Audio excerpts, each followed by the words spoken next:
All right, welcome back to the podcast. Today I have a special guest with me, and his name's Jose. So, Jose is the owner of a mentoring business called Freedom Mastery, in which he helps people overcome their limiting beliefs, their depression, and their anxiety so that they can experience the freedom that they want in their lives.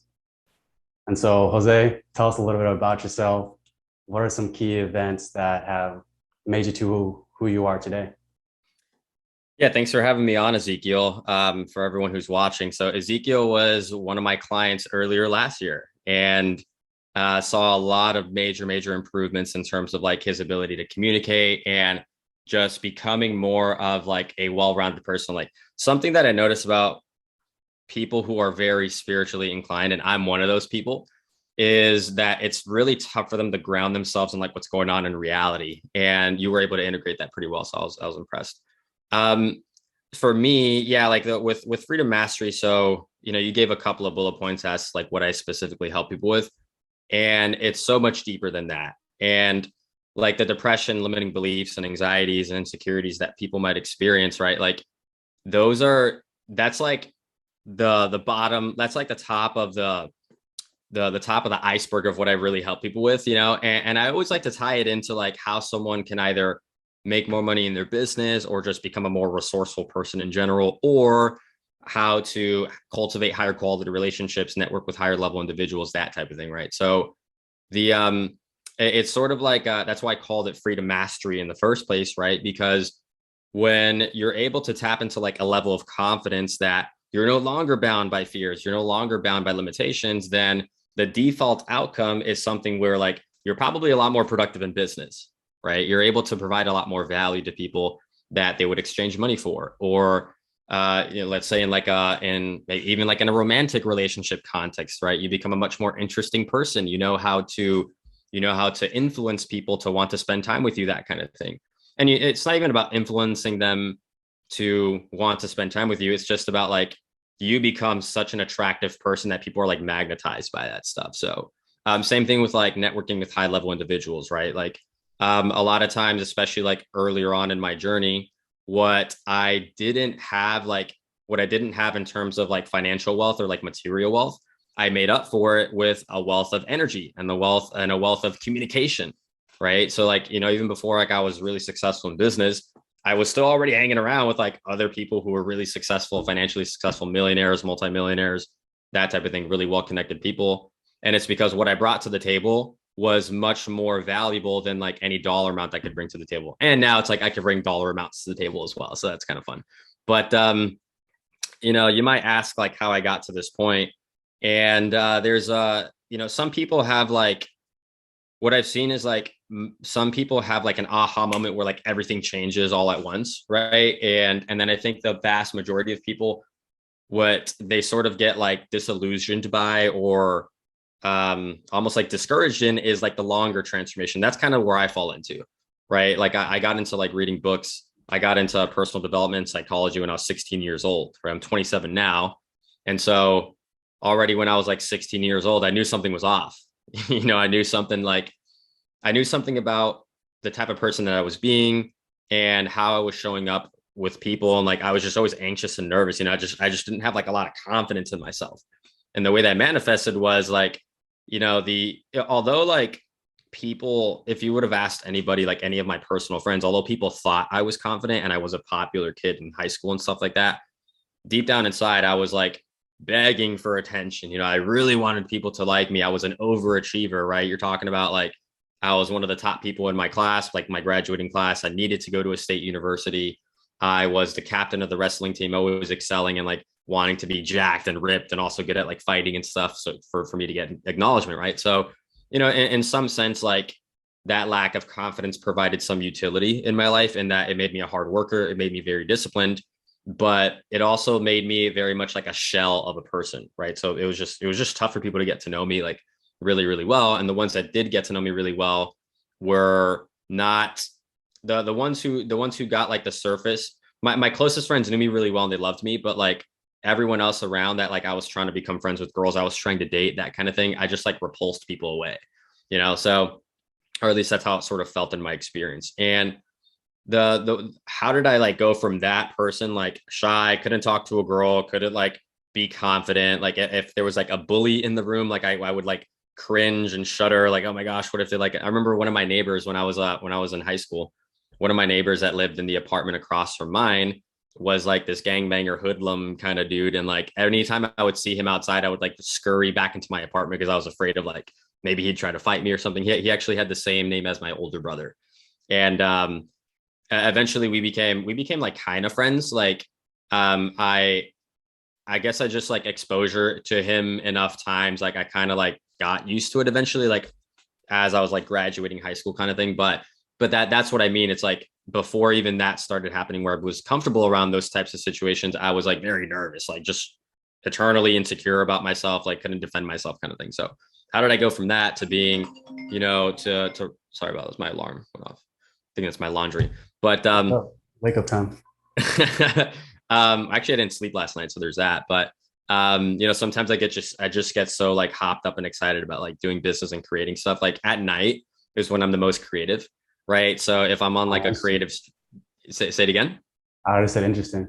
Yeah. So if I go down like a creative streak at night, then um, what I've learned to do is just let myself, because like, before I'd be like, well, no, I have to like sleep at a normal time. And I've learned to kind of just power through and like you just ride the wave, and then, maybe I'll sleep midday, get a couple hours, and eventually I'll go back to a normal schedule. But in any case, so like, how did I go from like that shy introvert? I'm very introverted, right? So how did I go from that shy introverted kid to someone who's like running a coaching company and mentoring people on how to be more confident? And even before like I launched my own, I went from 0 to 6 figures in 8 months, which is like unheard of in a generalized coaching offer, right? I don't know if you know anything about like the coaching space, but every single person that starts a mentoring company, like any kind of consulting company, the first thing they tell everyone to do is like, you have to niche down. You have to niche down. And it just didn't align with me. Like I never saw myself as like the person who's like, I help high performers, be more efficient with their day or whatever. Like that never like really made sense. I felt like that would have really narrowed down and watered down what I can actually provide for people. Right. So Yeah, so you're talking about like going a route of like getting qualified and what do you call it? Joining other people's masterminds and like kind of going their route, if you will. yeah, yeah. Well, I've had a ton of mentors, right? Which, that's what I was going to mention before. Like, even before I launched my own 6-figure company, before that, I was one of the lead assistants at the previous company. I was a VP of sales for one of my other buddies' companies. I did $1.4 million in sales for one company. I never even tracked or counted how much I did for my friend. And not only that, but also like there's a bunch of other stuff going on in the background outside of like my mentoring company that's also really exciting, right? Like I'm pretty well connected. So I'm involved in like a couple of like really private NFT projects and stuff that I had to sign like NDAs for, so I can't even talk about them. There's some pretty like big people that are on the like billionaires and stuff that are on these projects. One of my closest friends is building like a hotel in Tulum and stuff. So I've like sourced him investors and sent them people from my network that like are willing to invest in this type of thing.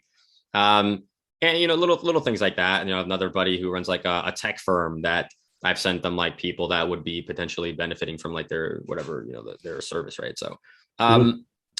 so how did I go from like a shy introverted person to like doing what I do now?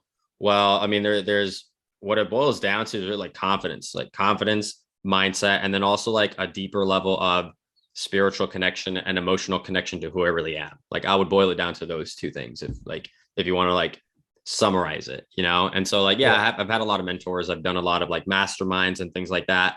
And if you want to know more about that, I can talk about those things, right? But that I think that like if you boiled it down to like a couple of bullet points, it'd be like, yeah, number one, it was just like confidence, like tapping into like my true confidence as a person and expressing that, right? Like going out there, like not like getting over the fear of rejection, getting over any limiting beliefs I have about like my self-worth or like who I am or whatever. It's like, nah, like F all that, man. Like let's go out there, let's crush it, let's go get what we want. And then also like a deeper level of spiritual introspection of just understanding like, okay, what are my actual gifts? What are my tendencies? What is like even I'm into like some pretty like crazy spiritual stuff. Like what's my elemental lineup? Right. Like these are things that like, that's one of the mastermind groups that I've been a part of, where, we do these spiritual retreats in like Asheville, North Carolina. And then we Oh yeah. spend, yeah, I used to tell you about those. We don't do any drugs or anything like that. It's all sober. And, but you feel like you're on drugs though. Like it's just that intense and impactful. But, so a lot of that type of thing. But, what are your thoughts on that stuff? I know it's like you've done mentoring and stuff yourself. You've had a pretty crazy transformation too. Yeah. Or I have more like a question where it's like, how did you spot the mentors you wanted and what made you, yeah, go there, like learn from them? Because there's dozens of mentors out there. How did you find the good ones? And what was that kind of moment where you're just like, I'm going to decide to, um, yeah, be under this person's mentorship? Yeah, it's a good question. It really wasn't that hard because I'm a very like particular person. I'm a very like anytime I speak, like the way I'm speaking right now is exactly the same way I like to speak to my friends, right? Like I like to be transparent and like as as authentic as I possibly can. A lot of people like I never gravitated towards like the Tony Robbins types. Like I heard about Tony Robbins. I like some of his stuff, but like I was never like a rah rah type of person. I always and you know what I'm talking about, right? I feel like if you have to like pump your state that much in order for you to like feel better about yourself or for you to feel motivated, I just think it's like it's just exhausting. How about you just like do something that really aligns with you that you're excited about, and then you don't have to pump your state every 10 seconds.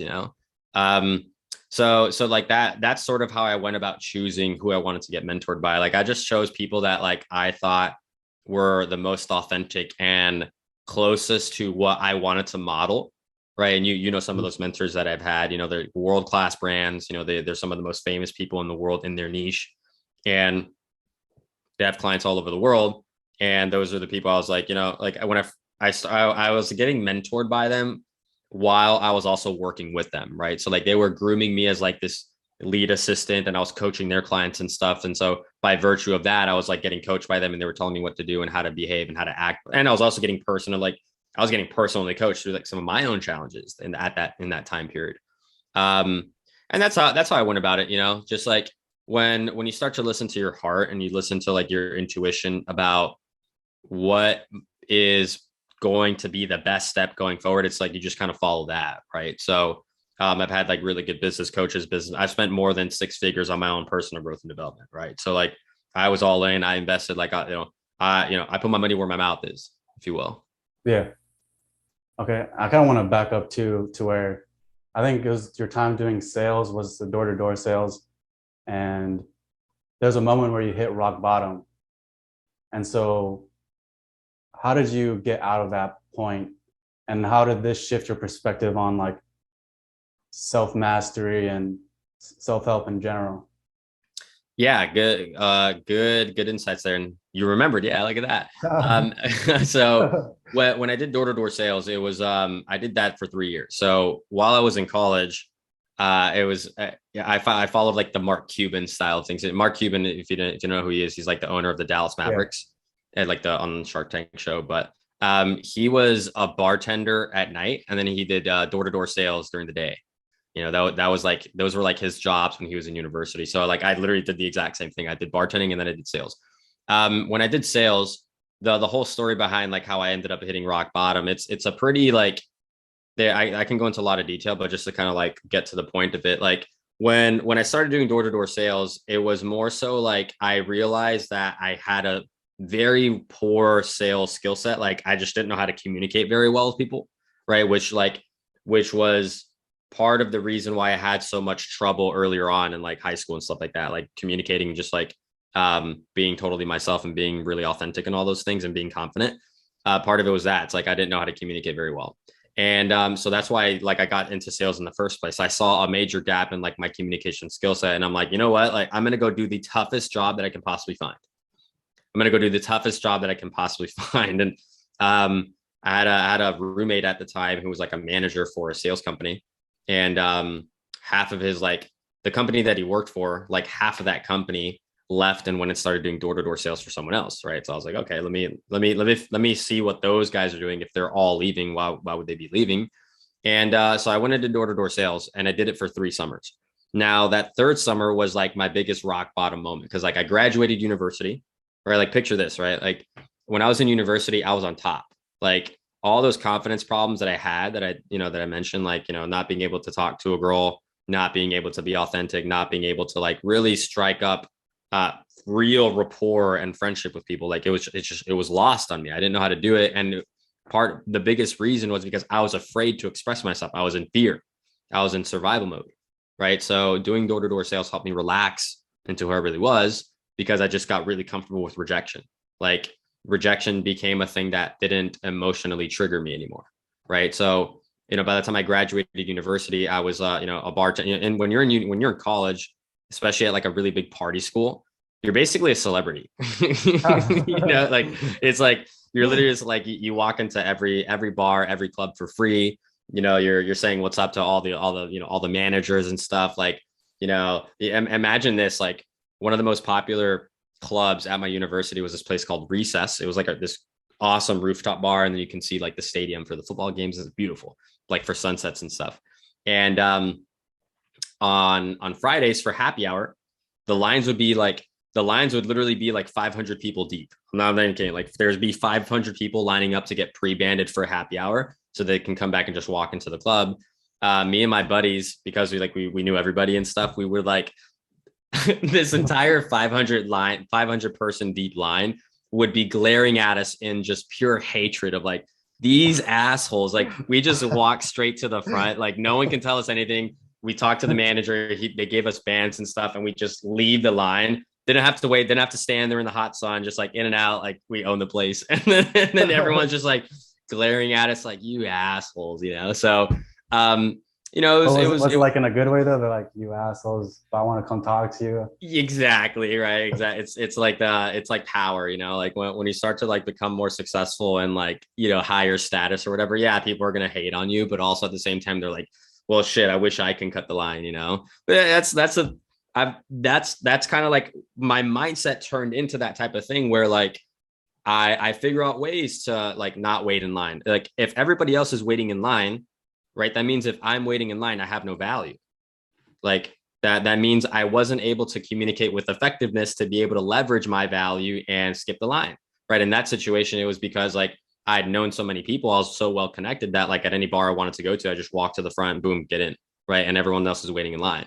That's value, people, there's levels to this confidence shit, man. People don't understand this. Like when you understand like how humans operate in psychology and stuff like that, and you realize like everything is a hack, everything is the matrix. Like you can break societal programming at any instant and like get what you want out of it. It's like you have to be very careful with who you teach this stuff to. Actually, like I'm very particular with who I like show some of these things to, because this kind of mentality in the wrong hands can actually create like a lot of harm for people. Right. So Yeah, I see that. Yeah. exactly right. So I always like I only like working with people that are like, if someone works on Wall Street, like anybody that works on like Wall Street or something like that, I'm always like, I can't teach you like some of these like social hacks and stuff. Like they those people are not all of them. I have personal friends that work, in private equity on Wall Street and stuff, and some of them are really good guys, but a lot of them are just not not great people. In any case, so that was kind of like my university life, especially the last couple of years, right? I knew everybody. Girls loved me. I had a lot of friends everywhere. I was, on the executive board of my fraternity, basically the vice president. And then I was doing I got pretty good at door-to-door sales. I was making good money, and I was a bartender. So I was crushing it. It was awesome, and mind you, it's like, I had such a full, well-rounded college experience. Like not only did I do all the fun stuff, but then I was also co-founding multiple organizations on campus. I maintained a pretty good GPA. I was crushing the gym. I was working. I was always been a part of my lifestyle. I was always doing personal development, like prepping my mind for the next level. Cause I knew immediately once I got to university, like I'm not getting a 9-to-5 job. I'm not going to do the corporate thing. I'm not going to do the same shit that everybody else is doing. Like there's no way in hell. I knew that like the day I got there, even though I wasn't confident, the day I got there, I was like, I ain't doing this shit. Right. So that's also kind of what led me down like that whole sales route. So my third summer, so I graduate university on King of the World, and then, boom, real world. Right. So it was like the entire identity that I built up around like who I was as a person, like was very short sighted at the time. And I knew it. I knew it, but it was very difficult in those moments to think long term because I wasn't really sure what I wanted to do. You're just Short, around.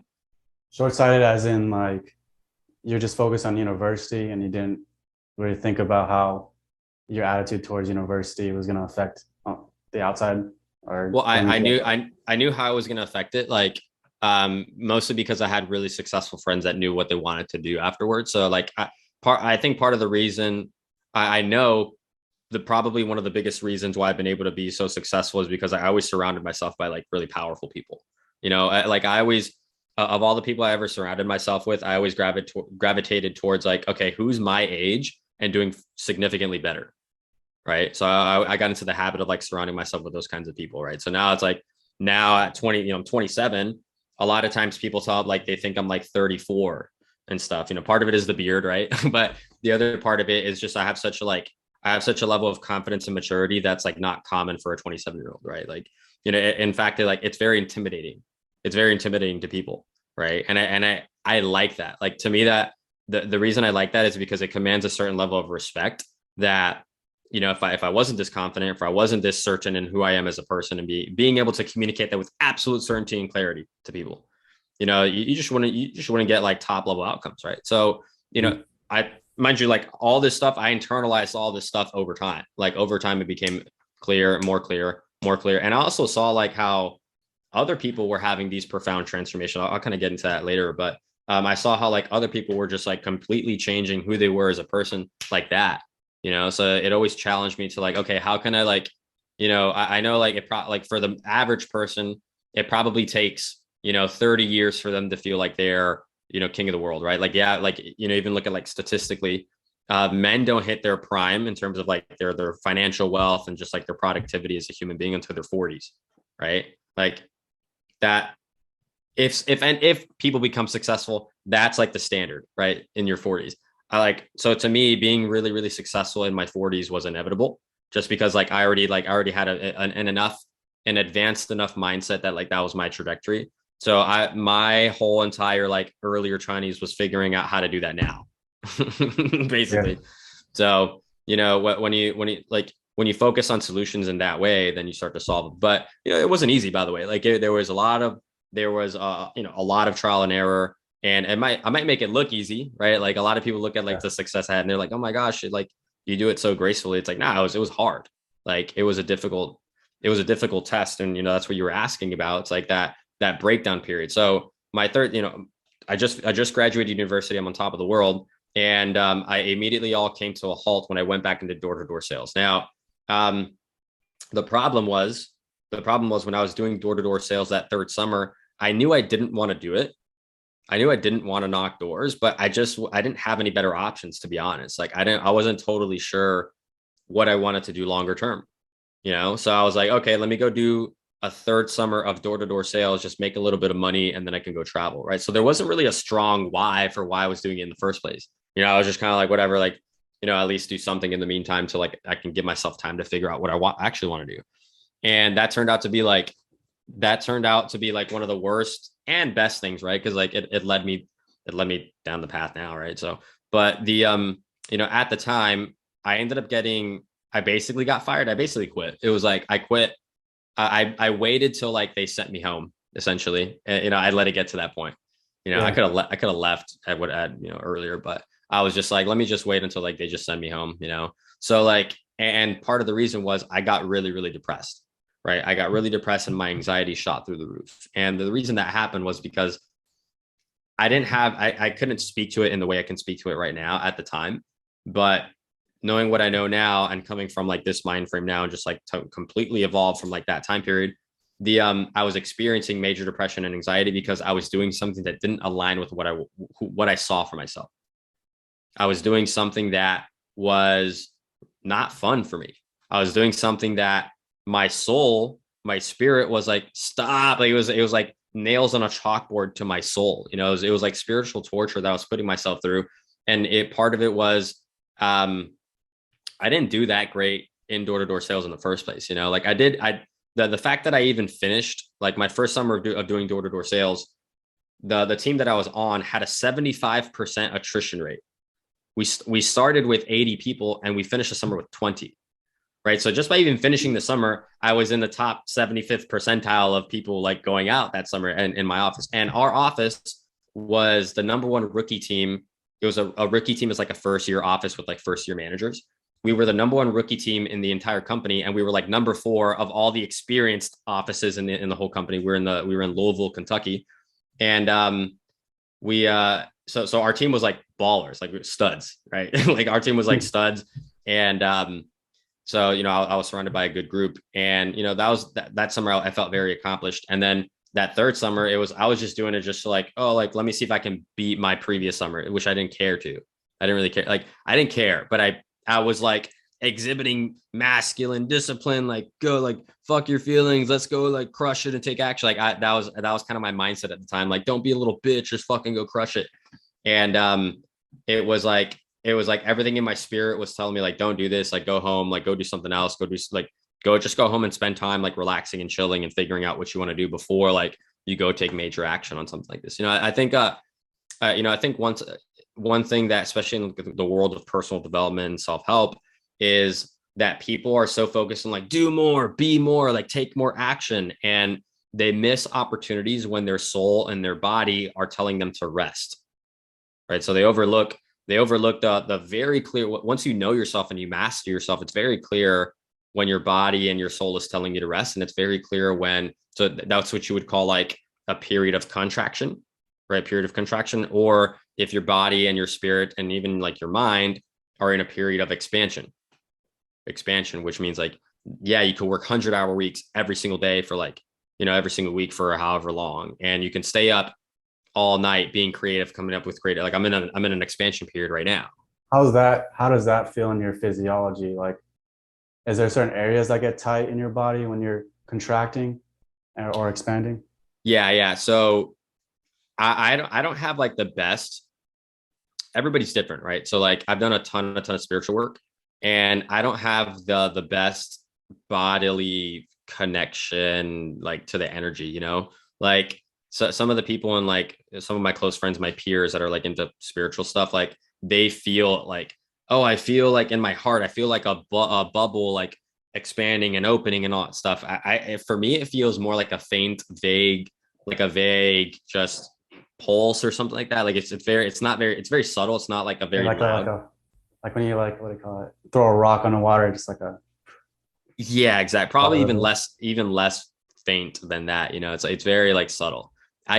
What I get more is like intuitions and thoughts and ideas, right? And a part of it is like my elemental makeup. So like I can go pretty deep into this too. So like that, depending on when you were born, and when you were born, where you were born, and what were like the constellation, how they were aligned at that time, dictates a lot of how you operate with the world, right?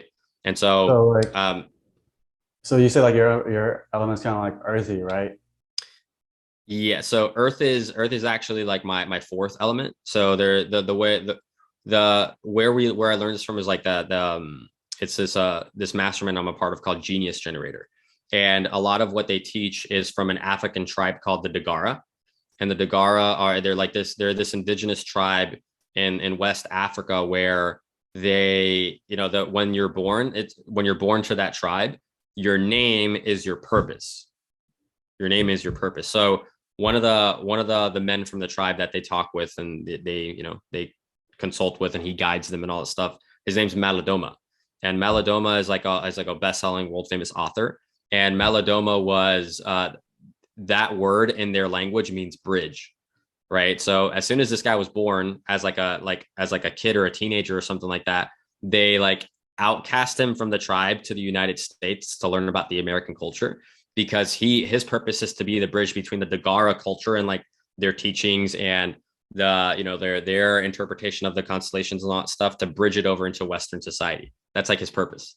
Oh, that's cool. Yeah, it's pretty interesting. So like this is all like all this stuff. It's not like I'm just making this up or like I read an Instagram post about horoscopes on it. You know, it's like, I don't even have, like that app CoStar. Like, a lot of chicks Yeah. have like CoStar, right? Yeah, so And you don't know what's gonna happen today. You don't have the app and everything. yeah, yeah, exactly. No, I think it's a pretty cool app actually. Like, I haven't used it personally, but I'm always skeptical about stuff like that because how much of it is like the Barnum effect? The Barnum effect is when it's a psychological term when the like what for shit like zodiac signs and whatnot. Like it's when you throw when you give a blanket fortune cookies have the same thing too. It's when like you make a blanket statement and you say it applies to this sign or this type of person but it's a very broad statement, like, Mhm. excuse me.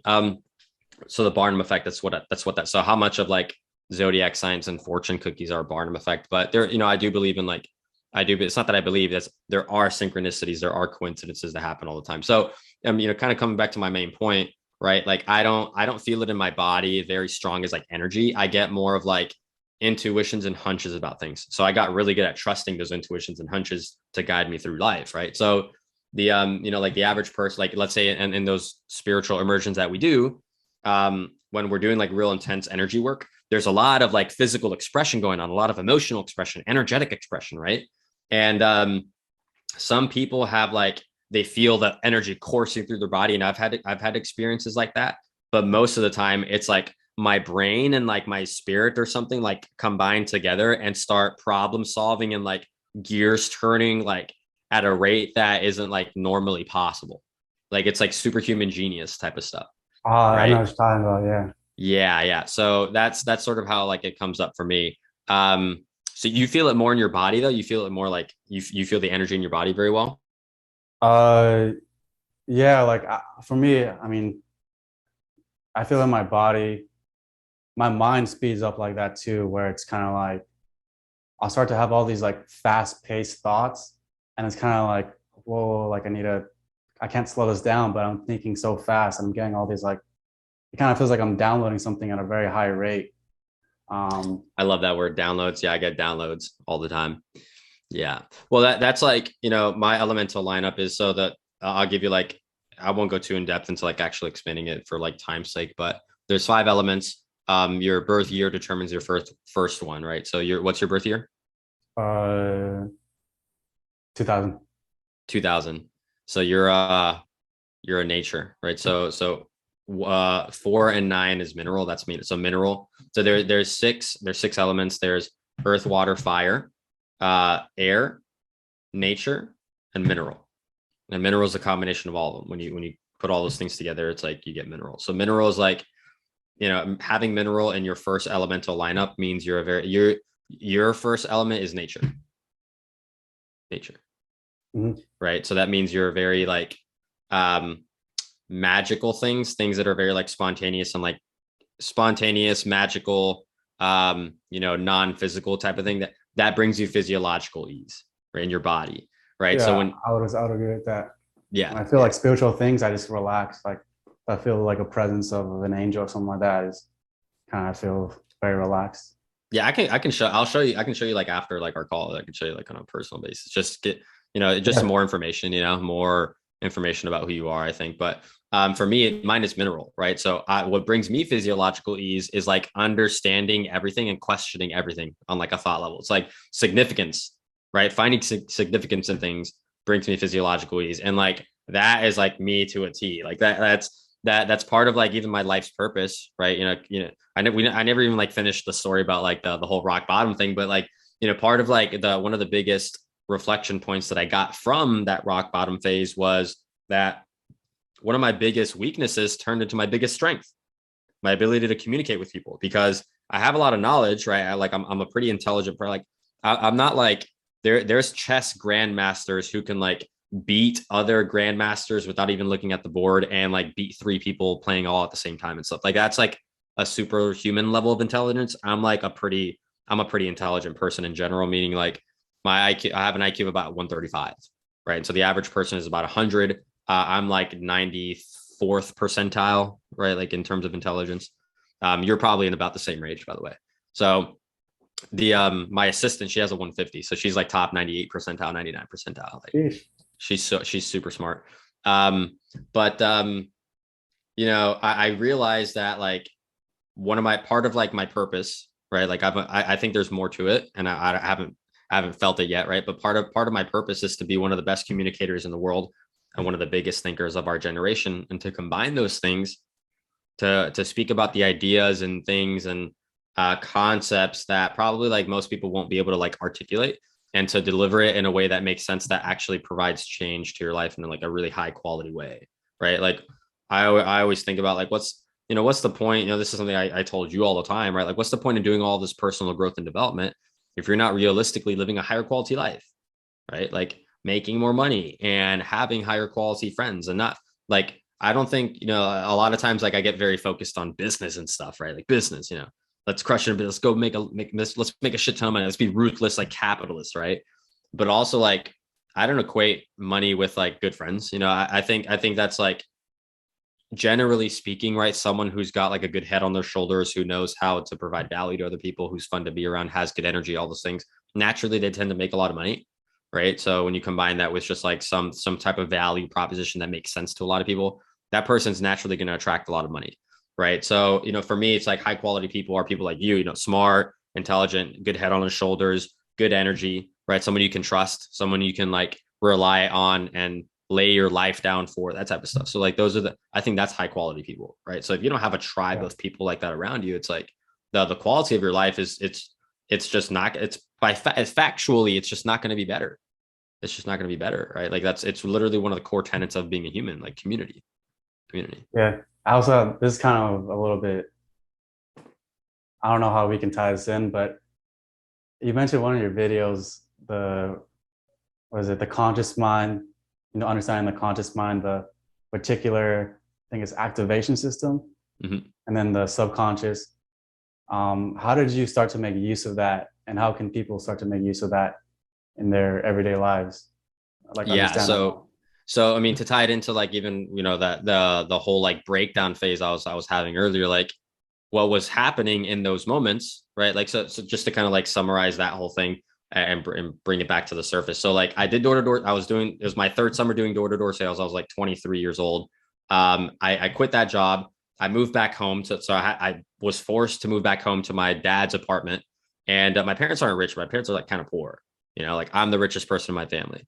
And I've been since like 24 years old. Like immediately after that job, I got like the highest paying job anyone in my family's ever had.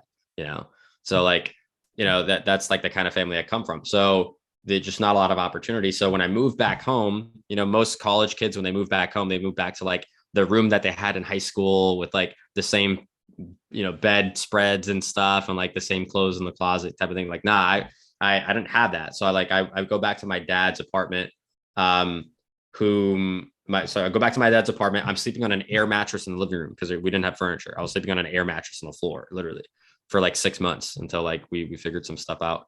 Oh, And then I how's got that on your back? was Were you it like was suffering because of the back or anything like that?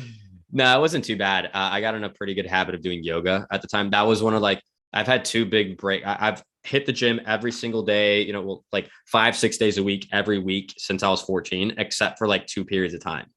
And that was one of the periods of time. It was about a 4 month period of time where I barely hit the gym. And then I just got past a 5 month break.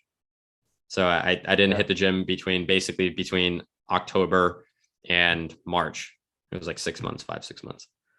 But yeah. So in any case, in those moments, so like, imagine like I moved back home with my dad. I have all these, I basically felt like a fucking failure, right? Like in my head, it was like, oh my gosh, like what the hell did I just do? Or like, what did I just do with my life? Right. So I was at like an all-time low because I went from being like the shit to being nothing. And now I'm broke because I spent the whole summer just like spending money and stuff. But I wasn't making any because it was 100% commission sales job. Right. So like I go back home, have credit card debt. I don't know what I'm going to do. I don't know what I want to do. So I just like, I allowed myself to sit in that depression and anxiety. I made a decision, and this was a conscious decision to change my subconscious forever by focusing my reticular activating system on the pain that I was in. If you want to tie it all in together, like that's literally what was happening. And I'll explain what all those things mean. But, in those moments, I was like, I told myself, no more, I'm not running. Because what was happening, what I was feeling was all of that like insecurities and pain that I experienced when I was younger. I bottled it down by being like a very overtly, confident person. Right. So that's what attributed to like a lot of the success I had in college was that I was able to build up this identity because I was able to override my emotions. I was able to override my emotions in order for me to like feel and look cool in front of people so that I can like have the benefits of being like a high status person in college. But it was a double-edged sword because everything that had been holding me back the entire time was just being shoved under the table and actually being reinforced. Right. Like the entire time, like, as I'm like living the life and stuff deep down inside, I felt like something was fake about it. I was like, these people just like, I even had a girl one time, like that means we like liked each other pretty like a lot. And she even told me like, cause I was a bartender and I joked around. It's like, I was like, hey, so like, if I wasn't a bartender, would you have liked me as much? She's like, oh no, probably not. It's like, wait, what? Like, I was like, what? So that kind of gives you an idea of like, that was like the identity that I built up. So I didn't have that anymore. And I'm just like, okay, like, so because I was a bartender, that's the only reason you liked me. She's like, yeah, like you were the cool guy at the bar that I can like tell my friends I hooked up with and stuff. I'm just like, like, I'm a human too, right? Like,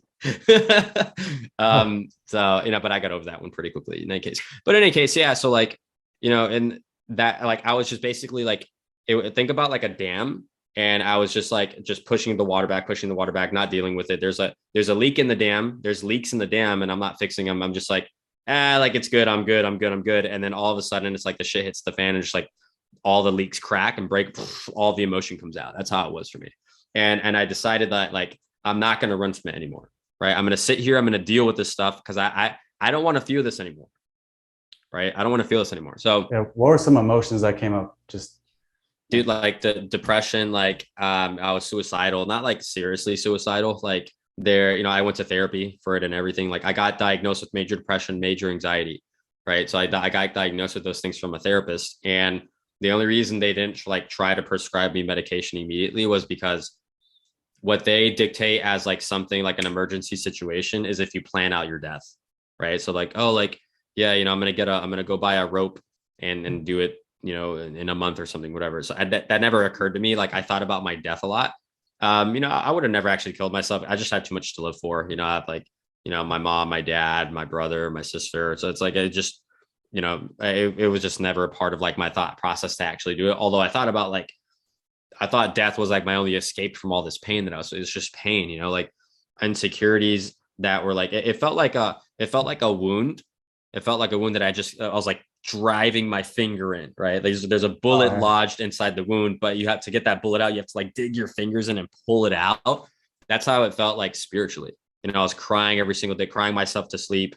I'd be like taking a shower. Like I'd be trying to like cry quietly in the shower because my dad's in the next room. I don't want him knowing I'm crying and stuff. Like, and then I'd look in the mirror, just like look at my eyes all red and puffy and just like hating myself, man, just hating myself. Like, wow, like you talk all this big game and then here you are, you're still not like, you're fucking fail, all this shit, So I was beating myself up like crazy about it.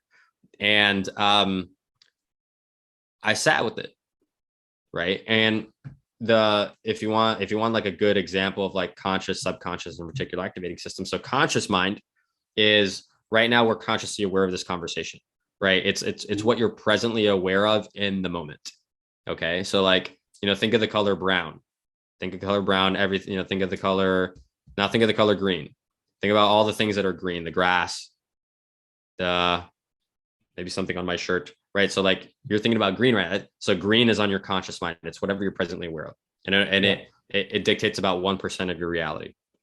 Your subconscious mind, think about like an iceberg, right? An iceberg, the tip of the iceberg is that little bit that's sticking outside of the water. Like if you're talking about like in Antarctica, the bottom part of the iceberg is that's what sank the Titanic, right? Because they saw the tip of the iceberg. They're like, oh, we're straight. But then there was like the whole bottom of the iceberg that's under the water and you can't see. And they just drove right into it. They drove by it, right? That's basically what sunk the Titanic. So your subconscious mind is the same way. It's like the depth of who we are in our being.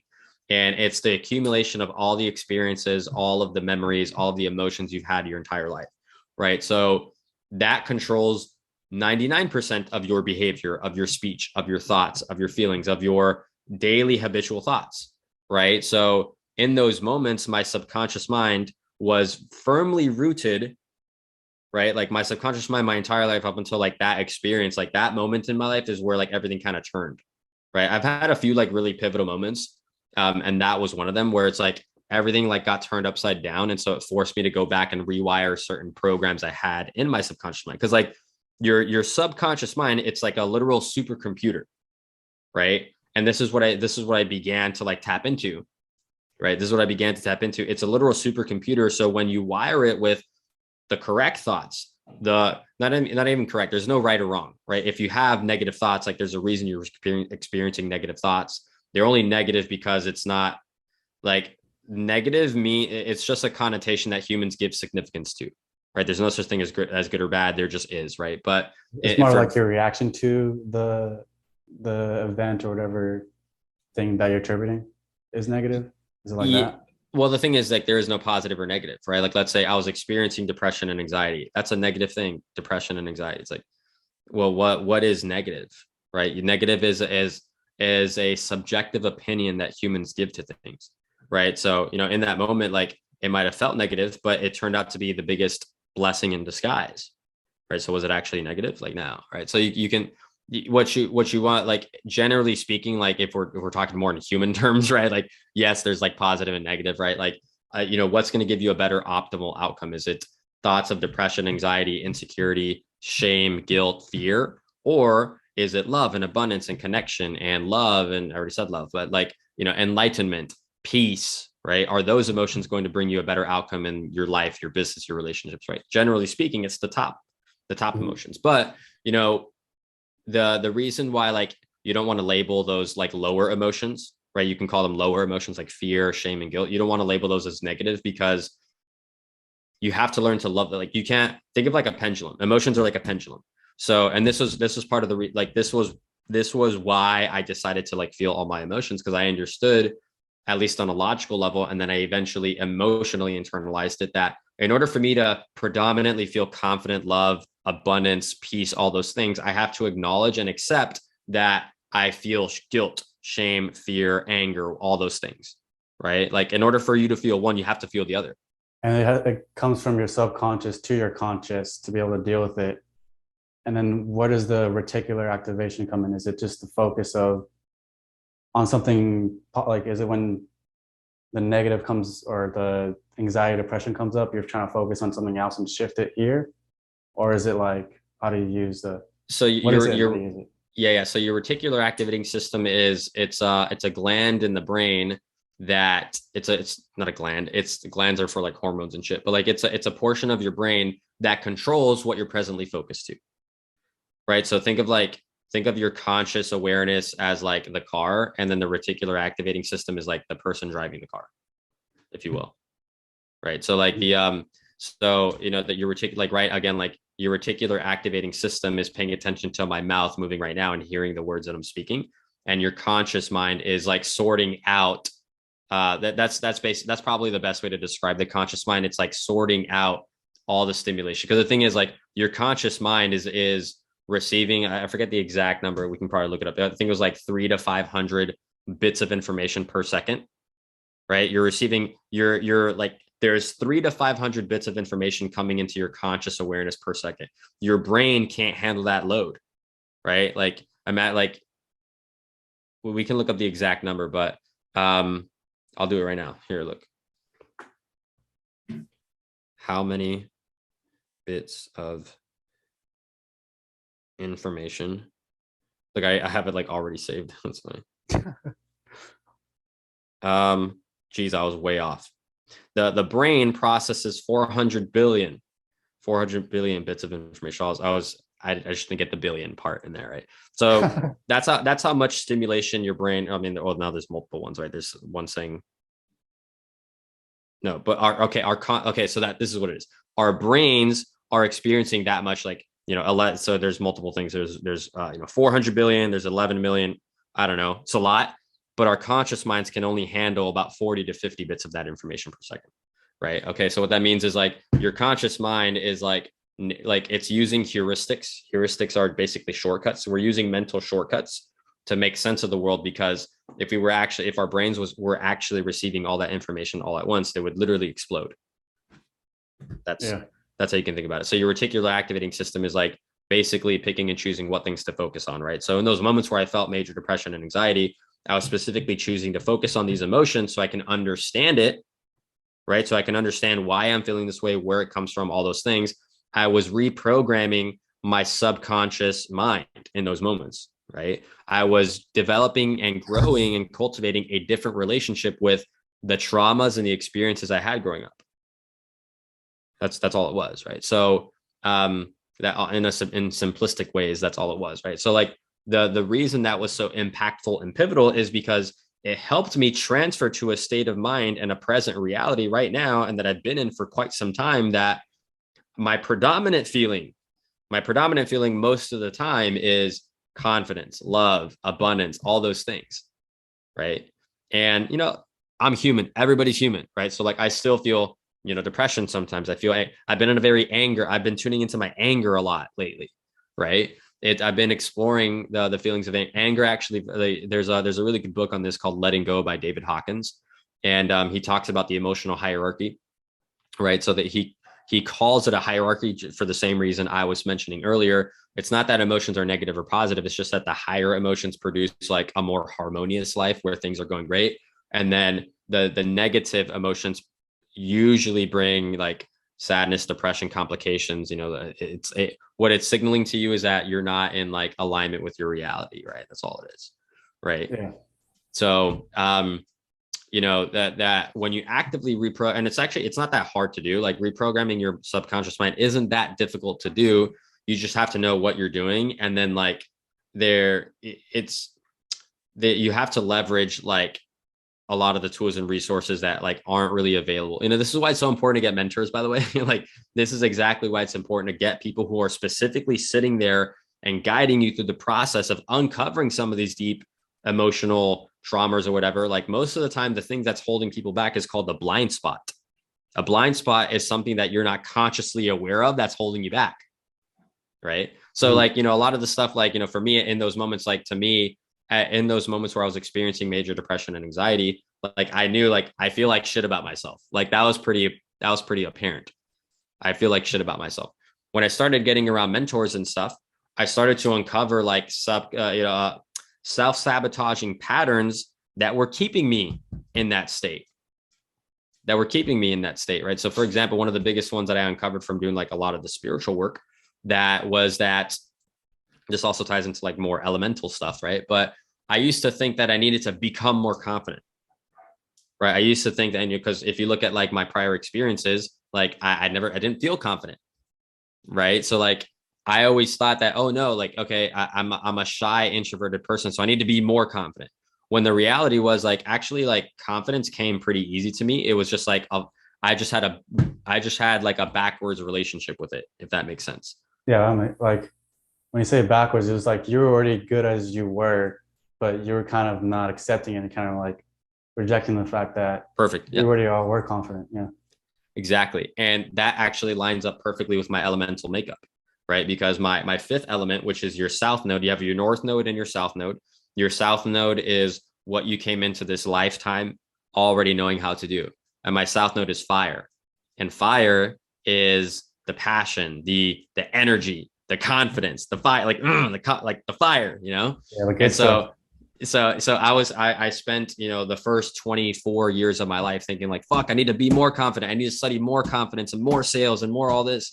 And so I actually learned that like I need to do like I just need to chill the fuck out. I need to pour some water. Water is my achievement element, funny enough. So like I need to pour some water on my fire, because what happens is like when you keep fanning the flame of a fire, have you ever been camping? Yeah. So when the fire is really fucking hot, like uncontrollably hot, it's like you can't even sit next to it. It's just like unbearable. It's like uncomfortable to be around. Right. Yeah. That's But probably why I look like this. Too many campfires. that's why you're tan as hell, But no, it's like, yeah, like that. That's what happens. Like like you sit too close to a hot fire, you end up looking like Ezekiel, you know. But then, you know, but then But also like you come out handsome though. So I you mean, come out, yeah, you come out everything handsome, comes, all everything caramel comes colored. together. You look good, man. You look smooth. But you know, but so it's like okay, like the fire can be too hot and it repulses people, and then the fire can also be too cold, and then no one's warmed up by it. There's no warmth provided by it, so people, whatever, like no one's going to be attracted to it anyway. So when it comes to cultivating fire, cultivating confidence, you want to have a healthy balance. Because if you're too like if there's too much fire, you repulse people with that, right? Yeah, and you also like burn out too, right? And exactly, and you burn out. So I was perpetually experiencing that, but I wasn't aware of it, right? See, So there was a I personally have that problem too, where I have so much fire inside of me, and sometimes I don't know how to control it like that, and use water to chill sometimes. yeah. Well, like we'll jump on a call and I have to like sit down and like look up your stuff, but like I can show it to you. And you know, if it for some people, I feel like it's more like the thing about like zodiac signs and shit like that, like sun sign and moon sign. Like for some people, it like resonates really well. For others, it doesn't. So it just depends on like what you feel and what you interpret. But you know, mine happened to be like very spot on, right? Like so, like I came into this world knowing how to be confident and fire, like a fiery person already. And so like I spent literally like I spent the first,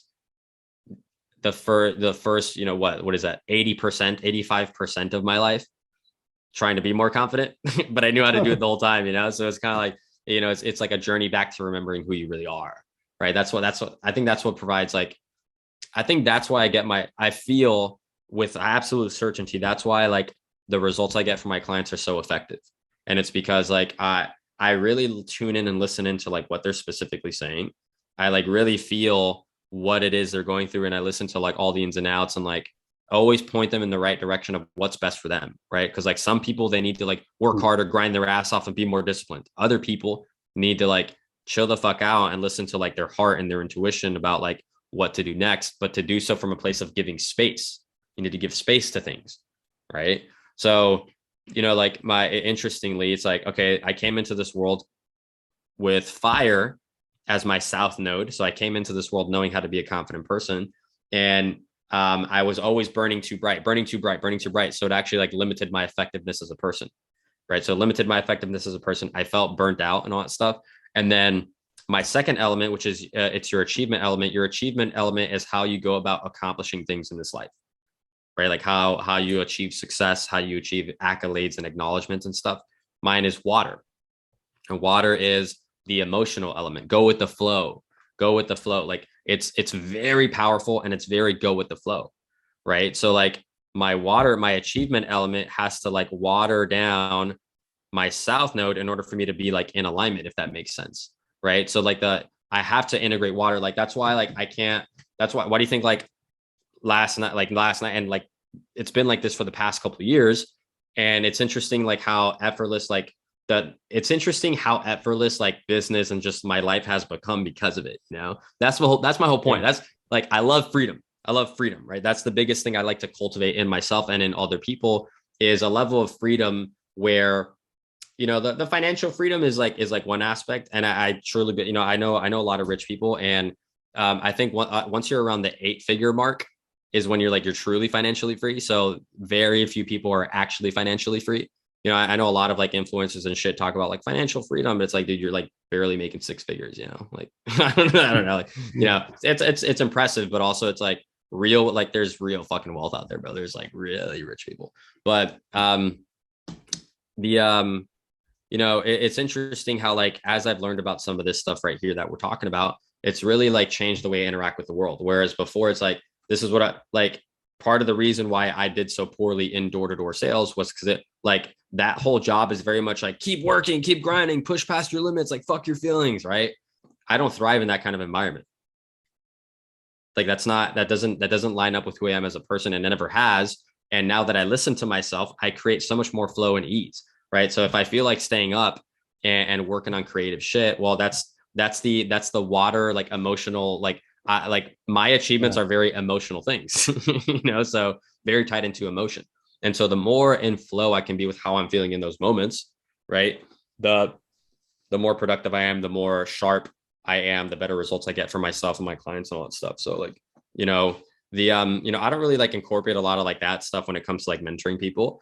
what I am very good at and what I know is like my world-class skill set, especially when it comes to like running a coaching business, is I'm very good at like pinpointing exactly what is holding back someone, right? Like those blind spots, you ain't running away from me. You know, almost every single person, every client that I've talked to, it's like I uncover their blind spot at some point. Sometimes it happens in like 10 seconds. Other times it takes a few weeks to figure it out. But we always uncover that blind spot. And there's a major breakthrough that people have that makes their life more effortless, right? So they start to make more money. They feel better. They feel more confident. They feel like there's more control in their life and that they are the masters of their own destiny. And that's why I'm such a huge advocate for self-mastery. I'm a huge advocate for self-mastery. Like, because when you master yourself, like everybody goes for the money. Everybody goes for like the success and the accomplishments and like, go get the nice car, go get the nice house and, you know, go build up your bank account and go learn some fancy skill like trading stocks on the stock market. And which I know how to do that stuff too, by the way. I spent in 2020 when the market crashed, I was like, fuck, I missed out on an excellent opportunity to like know how to, you know, play the market. And I wasn't ready for it. So I'm going to learn it now so that next time this comes around, the next recession, I'll be fully prepared. Right. So I learned how to trade options and, you know, on the crypto market and all that stuff. So like, I'm interested in those things too. However, I design my life in a way that it's like all in alignment. So that's what I like to bring to people. Because when you master yourself, like fuck the money, fuck like the success and all those accomplishments, like master yourself, right? When you understand who you are, how you interact with the world, what you're actually passionate about, what lights you up on the inside, what gives you the biggest sense of freedom, right? And just go do more of those things. Then, you know, the confidence takes care of itself. The money takes care of itself. The friends take care of themselves. The women that you want take care of themselves. Right. So it's just the most powerful way of living, you know. What do you have to say for the people who are on the fence about getting a mentor or who kind of have doubts about self-mastery? What are some things that you can bring to the light to where, you know, you can help them understand how mentoring can change their life? Yeah, I think get off the fence is just get off the fence, you know, like, you know, like a lot of people stay stuck on the fence. And I'm talking to a few of them and like, unfortunately, they're like people that I've talked to for so long and they're kind of friends at this point. I'm just like banging my head against the wall, you know, but whatever. People love to procrastinate. Get off the fence, get off the, you know, if you're on the fence about investing in yourself, like don't do it, you know, like if you don't know by now that, if you don't realize by now that you're not smart enough to figure everything out on your own, if you don't realize that you aren't smart enough to figure everything out on your own by now, it's like, just don't even do it. Like, just let's hope that you figure it out by yourself. I'm very like ruthless. This is the part in like business where I get very ruthless with people. And like, I'm very impatient because if you reach a point where you're like somewhat interested in getting guidance and like the only thing that's stopping you from getting and receiving that guidance is like maybe like you think it's expensive or something like that. That's usually that 9 out of 10 times, that's the only reason people don't get mentorship, because it's expensive, right? Well, guess what? It's like, there's actually really cheap mentors out there. I know people that are charging like $100 per session, but nobody does sessions with them. and certainly the ones that are doing sessions with those people aren't getting extraordinarily better outcomes. Well, again, what's the point of doing all this personal growth and development if you're not realistically living a higher quality life now?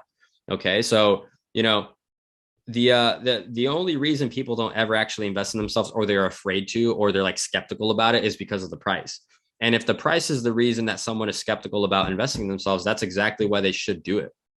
That's exactly the reason they need to do it, because what you're also neglecting and what you don't understand is the abundance of opportunity that is out there for you to not only make more money, but to provide more solutions and more value to people in a way that aligns with you better, so that you make more money in the aftermath, right? It's like this vicious cycle of just winning and winning and winning. You get better, so you can charge more money, and by charging more money, you get more committed people, right? And by having more committed people or more serious people who are looking to get better results in their life and whatever, like whether it's a business thing, whether you offer like a tech solution to someone, doesn't matter, right? That's all business is. It's providing. Like, what does Instagram provide to us, right? Instagram is free, but what does Instagram provide? What solution did they solve on a grand scale? It is a level of communication and interaction and engagement with each other that's never been done before. right? Like I have a lot of people that I don't talk to on a regular basis, but they know exactly what's going on in my life and I know exactly what's going on in theirs. It's a level of familiarity and connection that we haven't been able to experience before. And it's also a way to show status, right? If you get a little blue check mark next to your name, that means you're cool all of a sudden, right? So, that's kind of a rant there. But again, it's like I'm very ruthless when it comes to this stuff because it's like if you're on the fence, like if you think you're smart enough to figure it out on your own, it's like good fucking luck, you know. Like the smartest people. Again, I'm a pretty smart person, and I know people who are like 10 times smarter than me, and even they know that they're dumb enough, that they're not smart enough, that they're too dumb to figure all this stuff out on your own, to figure life out on your own. And in fact, like what a boring adventure that would be, right? If you want to learn piano, if you want to learn how to play the piano, what's going to be quicker? What's going to lead to a better long-term outcome? Looking up YouTube videos on how to play piano for 8 months or something until you get like basic stuff down, or hiring a mentor, getting the basics down in 8 weeks and already being on your way to playing songs.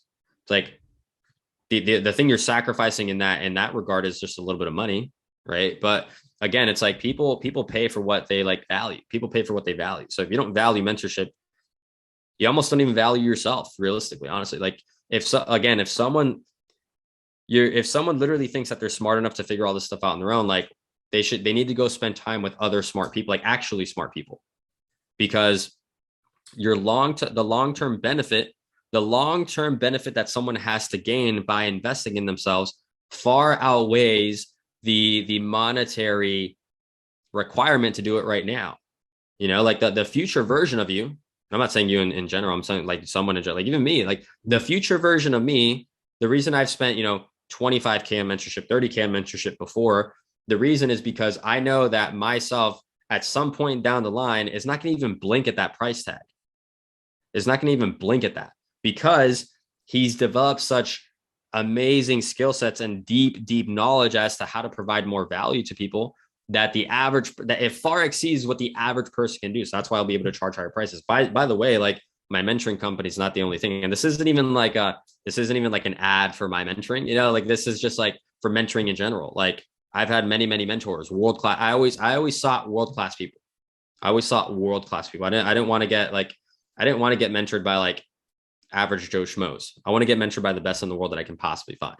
So that's what I did, So, if someone's on the fence about it, it's like, just get off the fence. Like either decide that you're going to step up out of your comfort zone. Cause either way, it's like, life is tough. Life is very unpredictable.